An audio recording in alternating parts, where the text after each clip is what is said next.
Okay, I think it's safe to say that I can record this video. Now it's like really bright in here. They just turned down, or they turned the power back on because I guess they're working on something out there. But Weston's still here. Yeah, she's still here. And as you can see, I'm still wearing like this shirt. It's still the same day. I filmed the clean with me video today, and I also wanted to make this video so I can be all caught up and everything by the time I post these. So Weston, I can't pet you. He's like, pay attention. Look, he's so neat. Oh, and there's Jealous Bite Kimber. You wanna sit?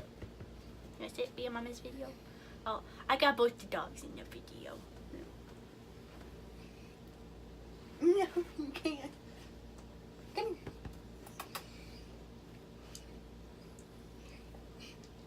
I'm getting so distracted today. I don't know why. I'm trying to film this video and not make it so long. But we first moved into this camper last August, and it's kind of like our anniversary, and I've been in this camper for a year now, and now I feel like I really know what it takes to live in a camper, and I know everything about it. Well, not everything, but you know, it's been a year, and I feel like you kind of get the gist of what's going on. So I wanted to do this series, and I want to start off with tiny house living versus camper living, because I've been watching a bunch of videos on tiny house and how like the owners of tiny houses are compared to owners of campers.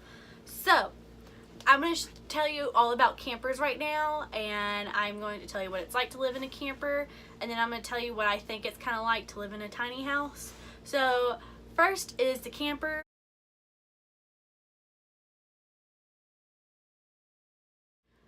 So far, my duties have been to clean the camper and to make sure everything is still intact and make sure like nothing falls apart. Josh just pays for everything for the camper, so he'll pay, you know, for the bills, and he'll pay for the water bill, and he'll pay the rent and stuff. And so far we spend about maybe $800 to $900 paying for this. Well, I know our rent for the, like, because we're paying it off from the company, but I know Josh is paying $800 a month, but we're doing $400 every time he gets a paycheck, because he gets 2 paychecks in a month. So we're doing pretty much like $400 per paycheck. So out of the whole paycheck, we get $400 taken away. And we don't really pay electricity or anything like that. The company does. So that's why I say Josh kind of pays for everything, but his company really does. But Josh, $400 every paycheck gets taken out to pay for this camper. And so far we almost have halfway pay, or half of it paid. So we're waiting to pay the other half, and then hopefully when we pay that half, we can go on and think about buying land. When I clean, it only takes, I want to say, an hour to clean some of the camper. I don't try to clean the whole camper too much, or I don't try to clean it all day, every single day, because I do cook for Josh, and I do take care of the dogs, and I do take care of myself, because I still want to look good every single day, and I don't always look this good. Normally I don't have any eyebrows, because I only have eyebrows when I do my makeup. I never have this going on daily. And then my skin's also breaking out. I don't know if you can tell, there's like a red dot right there and some breakout right there, but I don't know, I guess the lighting makes it look better. And then normally I do have a t-shirt on, so you're getting me at my best kind of right now. Maybe not, like I can dress up and I can clean up really good. And then normally, you know, I do like to have my hair straight every now and then, but only on special occasions. But normally I just look like this because I'm always here. I don't have a job. like, I am a cosmetologist and I do have my license, but only in Louisiana, and I don't want to transfer it to Texas if we're just gonna move back to Louisiana in like a couple of years. So I'm using this time to pretty much study more into hair here 24/7, and I just make sure that the house looks good and looks nice, and I make sure that when Josh comes home it's clean, and it's to where he comes home stress-free and he doesn't have to worry about anything. He doesn't have to worry about letting the dogs out. That back unit, I try to keep as clean as possible, but I don't really worry about it because we don't stay back there. It does get super dusty in here, but that's another thing. I can't keep it clean every single day because it will get dusty. Like, anytime somebody walks through that door, it's like the house gets filled, and I mean filled with dust. So, like in Louisiana, I would only have to probably dust once every 2 weeks, and the house will stay dust free for a good, I want to say a good month, really. Because when I used to dust back at home, it was because, like, if I saw like a little bit of dust, I was like, oh, gotta dust. But here, it's like I can't keep it dust free every single day. It just gets too dusty. Everything else I pretty much just clean, you know, pretty much halfway. I do sweep every single day because the floors get really dusty. I try to vacuum at least once a week because the dog hair does bunch up on this floor, but it does, when I do get the dog hair off the floor, it's so much cleaner and nice, and it doesn't have a smell to it. I do have to make sure that nothing gets water damaged, so when somebody takes a shower, I have to make sure that the floor is all nice and dry. And if you spill any kind of drinks, or if the dogs have an accident, I have to make sure I clean that up right away, or else it settles and it does stink. But anytime somebody walks into this house, they say it's like the cleanest smelling camper ever. Because one, when you do leave a camper out and you don't use it and it's just kind of sitting in storage or whatever, it kind of develops like a weird, I like to call it the camper smell, and there's no way of explaining what it smells like, but you can smell like the carpet or like the wood, and sometimes you can smell the bathroom a little bit, like the toilet smell. There's like a weird smell that a camper has. I can't explain it unless you know what it is, but it's just this weird smell that campers have. But anybody that walks into here, they're like, it smells like a house. And anybody that stays here for, you know, a week or so, they feel like they're not even in a camper. They feel like they're in a legit house because we have recliners and stuff. And the only way that you can really tell it's a camper is that there's stairs just to come up in here. But there's like 2 steps. I say stairs, but it's 2 steps just to get in here. And then the bathroom has its own bathroom. And then that's another thing. You can tell it's a camper because of the toilet. But the kitchen is decent sized. It's as big as an apartment. There's some apartments that my kitchen's bigger than some of the apartments that I've been to. Like my friend's apartment, I think mine and her kitchen are pretty much the same size. And so the kitchen's pretty nice. Then there's enough room in like the living room to have 2 recliners and a futon. You can comfortably sleep 6 grown adults in here, and you could probably have like 2 kids that sleep in the recliner or something. And yeah, so we also have we have a 55-inch screen TV, but we also have like a 32-inch TV in here. So the 32-inch stays in here, and the 52 or 55-inch stays in the living room. And it's spacious. If I could, you know, put in my 2 cents on campers, I would say not to use so much room using storage space, because there's a whole bunch of storage space that we don't use right now, and we live in this camper. But then again, I don't know if it's different because we live in it, or if it's because, you know, they really have it to where there's a lot of storage space. But we have you know, storage space under here that we can fit all of our clothes in pretty nice. But our clothes, I didn't have to downsize. Like, I downsized a lot only because I still had clothes from like high school and stuff that I needed to get rid of anyways.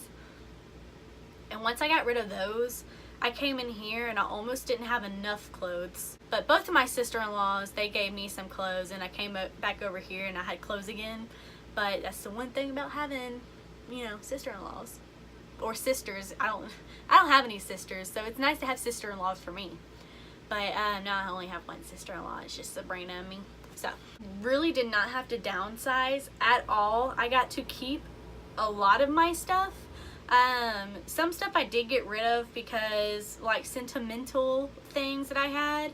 I still have some, like, of my old pageant stuff and some high school stuff and yearbooks in the toy hauler and in the house, because I have like this little cute little chest that has all my yearbooks in it. But I didn't keep, like, what was it? I don't know, I just had some stuff that I really didn't need. What it's really like to live in a camper. You don't have to do a lot of cleaning and stuff. But to get on with the tiny houses, this is probably going to be really quick and easy, because tiny houses, there's really not a lot to say about them. But if you're like a single person, or if you have no kids and it's just you and your husband, or you and your wife and it's just y'all two, or if you're a single girl or a single guy just trying to make it through college and you don't want to live in the dorms, you actually just want to live in a camper,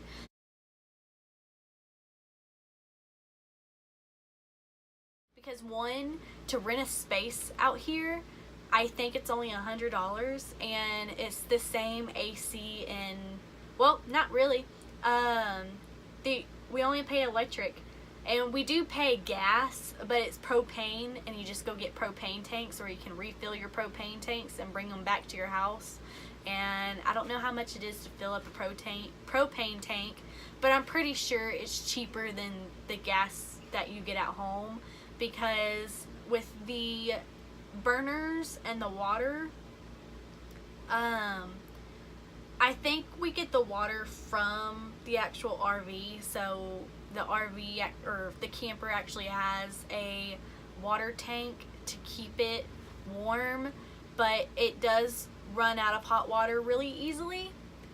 And even if you have the propane tanks and stuff, you run out of hot water easily, because, you know, the tank is only so big. And especially with having two people in it, I have to take my showers in the morning while Josh is at work. That way when he comes home, he has hot water. And it takes about 30 minutes to an hour to get hot water again. So same as your typical house with sucky hot water. Cheaper than an apartment and cheaper than the dorms. The only thing that makes this so expensive is because we're paying it off, and so we're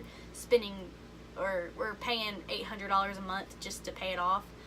So when you're living in a tiny house, I'm guessing for electric and gas, it'll be like a dream. And if you have like a little gas stove, you burn through less gas with a little bitty stove than you do an actual full blown gas stove or an electric stove, or oven, or whatever you want to call it. So it's smaller. It also cooks faster, so it's so small that it cooks faster, but it also heats up your house a lot more. And in a camper, it doesn't as much, but I can only imagine in a tiny house, it would heat that sucker up so much. So during the winter, that'll probably be really good. You can probably not spend too much propane on running the heat through and running through the gas, or the gas stove. You could probably just have the gas stove on and it will keep you warm, and you could turn off the heater in the whole house. However you have it heated depends. We use space heaters because we don't like to run through so much propane, and we don't like to pay for so much propane. So we'll have like 2 space heaters in this room, and we'll have it on one side, either side of the TV. That way it blows on both of our sides. And then we'll have like a bigger space heater in the main part of the house, and then we'll have like another tiny one in there. But those are really good to have in a tiny house, because you could probably have one or two and it heats up the whole house. And plus heat rises, and I know a lot of beds in tiny houses are up above, and so that will really keep you warm at night. And the more windows you have, the more cold or hot it will be in your house. So I would say if you're designing a tiny house, it will probably be better if you just use as less windows as possible, because we have we have 3 windows in here, but we have 2 skylights. One skylight, or one sky, whatever you call that, is in the bathroom, and the other one's above the shower, and we had to tape those off because, or we taped it off with Gorilla Tape because it's the only black tape that would block a lot of the sunlight out and stay. But we had to block a lot of the windows because so much, like this one, you can tell it has, we put cardboard right there to block it, but it gets so hot because most of like the heat and stuff come through the windows. We even tinted the front door, and I want to say Josh tinted another room or another window in here somewhere, but it's really hard to tint some of these windows because they're so tiny, and also because they have like the little screen on the inside. When you want to open up the windows, you know, it feels good. And that's another thing, during spring and fall it feels really nice in the house because you can open up the windows, and it keeps this camper amazing, and it makes it smell good because you can smell the fall air or the spring air coming in through the windows, and it's really nice. A tiny house, I've heard it's a lot harder to clean because, well, just like the camper, the camper actually doesn't have a space like a patio or anything. You kind of have to make your own patio or your own steps to get up in the camper, and so you have to have like a little something for the camper to actually get into it, or else you're climbing up into your camper. But in a tiny house, some people do have like little areas, like a little bitty porch area in a tiny house, to where you can kind of like get ready before you get into the house. Like you can have like a little mat and stuff, and we do have an outdoor mat, but you know, that would get really dirty easily and really wet easily. Either way, you're still going to track something in through the house because there's really not enough space for you to clean yourself before you get into the house. I would say the cleaning on the tiny house, you would have to clean that more often because it is tinier, and trust me, it's so much better when you have like your camper or your tiny house clean, because you don't feel as claustrophobic, or you don't feel as gross. Like today I cleaned and I was thinking about taking a shower, but once I actually had it clean in here, it was because it was so cluttered. I felt nasty and disgusted. So when I actually cleaned, I felt a whole lot better because it was cleaner in here. Tiny houses, I want to say it depends on how you design it. Storage wise, you can pretty much design your own kind of storage. I know with tiny houses, they discreetly put their storage stuff in certain areas. I don't know about beds. I know this bed right here, we actually put some clothes underneath the bed, and so you just lift, you know, the bottom part up, and it's kind of like a little mouth, and so it lifts the mattress up and everything, and then you can put your clothes down and you can shut it back down. So that's another thing with tiny houses. You can design your own little tiny house, and some people actually make their own tiny houses. I don't know if they actually build tiny houses now, but I know a lot of people, how they first started was people making them, and they're pretty much just on a little trailer, and they build whatever house they want on top of the trailer. But I would say one thing about that is, I don't know why, but I would think that tiny houses, they should put them on flatbed trucks, because one, the flatbed trucks are actually designed to, you know, keep, you know, stuff from bouncing too much. And then I think the same with the campers. They have something that keeps it to where it doesn't bounce as much when you're traveling. Because I want to say with a lot of tiny houses, they put them on these trailers, but they get so bouncy that they end up destroying their tiny house or whatever's in it because it's so bouncy. But I think trailers, there's some kind of leveling system that keeps them a smooth ride. So that's another thing to look in. If you do build your own tiny house, put it like on a flatbed truck, something that's designed to keep stuff leveled. And also, if you can drive an 18-wheeler, you know, there's like some huge flatbeds that you could put a huge house on an 18-wheeler and travel that way. I think that would be cool, because there's like, there's multiple ways you can live on the road. There's multiple ways to live very cheap. And I don't know if an 18-wheeler will be too big, but I don't even think they have like big 18-wheeler RV parks. It's pretty small, and I think the biggest that tiny house living gets right now is an RV size, and I don't think those, well, there's some RVs I want to say are 18-wheeler length, but probably not. But those are just some things to think about if you do want to decide to live in a camper or in a tiny house. But I like it. I really cannot tell that I'm in a camper a lot of the times until somebody comes in here, or until I go into town and I'm like, oh yeah, I live in a camper, and they kind of like give you looks, because I guess it's kind of like being a hippie or being a gypsy or being, you know, homeless almost. People kind of give you like this weird look, and they kind of think of you as like you're poor or you're not rich, but it's really just simple living. Like, there's no point in spending so much money on a mortgage. Like, me and Josh do want to move into a house when we get done working, and when we get older and want to focus more on retirement and stuff, we'll probably get a house to live in. But some houses are so ridiculously priced, and I don't understand why houses cost so much, but I do understand why houses cost so much, because people either buy houses and sell them for more. Typically a house, you know, their prices go up and up and up, because like the homeowners will find a way to like make it, you know, do renovations on it and stuff. So houses, I always say their prices are always going up.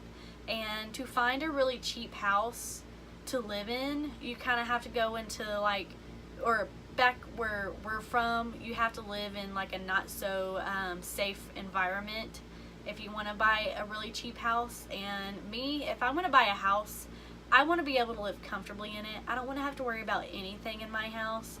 I want to buy a true little like nice cottagey feel house. I hope y'all enjoyed this video, and I hope y'all stay tuned for more.